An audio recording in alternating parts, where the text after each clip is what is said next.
Assalamualaikum warahmatullahi wabarakatuh.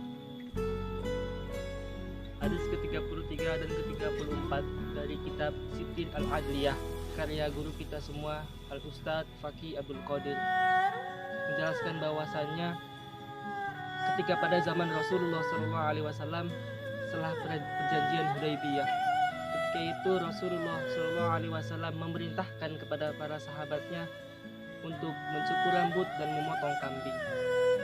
Tapi para sahabat tidak menuruti, tidak mengikuti apa yang diperintahkan oleh Rasulullah SAW.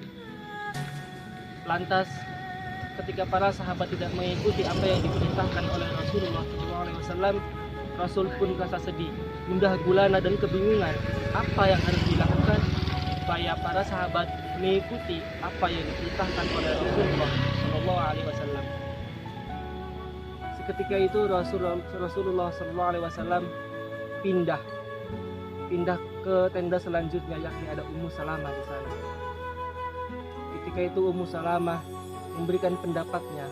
Ummu Salamah berargumen kepada Rasulullah SAW, ya Rasulullah, suruhlah satu orang sahabat untuk mencukur rambutmu, dan ketika setelah itu dilakukan, potonglah kambingnya. Ketika mendengar hal tersebut, Rasulullah SAW lantas langsung menyuruh satu orang sahabat untuk mencukur rambutnya, dan setelah itu dilakukan kemudian memotong kambing. Melihat hal tersebut, para sahabat merasa tidak enak hati karena Rasulullah SAW sudah melakukan mencukur rambut dan memotong kambing. Lantas setelah Rasulullah SAW melakukannya, para sahabat mengikuti apa yang dilakukan oleh Rasulullah SAW.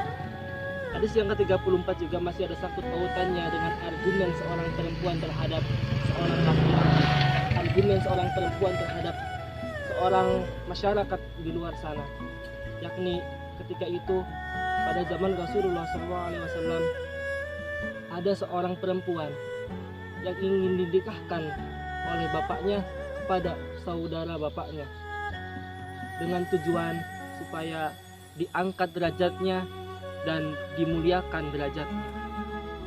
Mendengar hal tersebut, wanita itu, perempuan tersebut berbicara kepada Rasulullah, mendatangi Rasulullah SAW. Saya berkata, ya Rasulullah, aku ingin dinikahi oleh orang tuaku kepada saudaranya. Tujuannya adalah supaya diangkat derajatnya. Rasul pun berkata, pilihan tersebut ada pada engkau. Apabila kau memilih untuk menikahinya, nikahkanlah. Apabila tidak, tinggalkanlah. Maka wanita perempuan tersebut menegaskan, ya Rasulullah, saya ingin dinikahi oleh laki-laki tersebut, tapi saya tegaskan tidak atas perintah keluarga saya, tidak lantas perintah bapak saya. Dari kedua hadis tersebut jelas bahwasanya argumen seorang perempuan patut dibenarkan. Perempuan masih bisa untuk lantang berbicara di depan umum, apalagi menyangkut hubungannya dengan keluarga, dengan pernikahan tentunya. Karena sebuah pernikahan tidak dijalani oleh satu orang saja, tetapi dua orang, seperti layaknya kita menakodai sebuah kapal. Apabila satu kapal tersebut utuh dan tidak terjadi apa-apa, maka selamatlah sampai tujuan. Akan tetapi ketika kapal tersebut hanya satu yang berorientasi kepada keselamatannya, yang lain tidak, maka yang terjadi adalah kapal tersebut akan tenggelam. Itulah bahtera rumah tangga. Apabila kita mewujudkan rumah tangga hanya satu sosok yang bersemangat ataupun yang melakukannya, maka yang terjadi tidak terwujudlah keluarga yang sakinah, mawaddah, warahmah. Itulah mungkin yang bisa saya sampaikan. Kurang lebihnya saya mohon maaf. Akhirul kalam, wabillahi taufiq wal hidayah. Wal afu minkum. Wassalamualaikum warahmatullahi wabarakatuh.